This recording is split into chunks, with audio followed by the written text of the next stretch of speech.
যদি আল্লাহর কোরআনের এই সকল বিধানের মর্যাদাগুলোকে রক্ষা করার জন্য যুদ্ধ করতে হয়, আমরা যুদ্ধই করব, লড়াই করে এই কোরআনের মর্যাদা আমরা রক্ষা করব ইনশাআল্লাহ।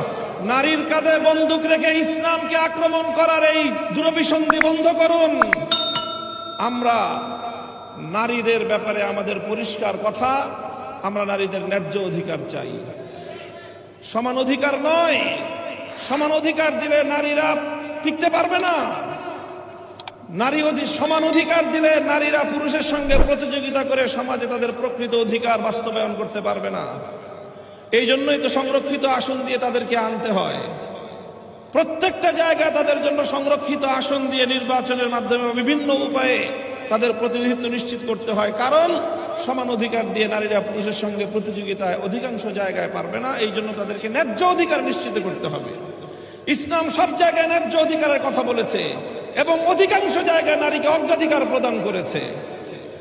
আল্লাহর কোরআনের বিরুদ্ধে এমন কটাক্ষপূর্ণ, এমন অবমাননাপূর্ণ কোন প্রস্তাবনা ফ্যাসিবাদী স্বৈরাচারী শেখ হাসিনা ভারতের লেসপেন্সারও কোনোদিন করতে পারে নাই।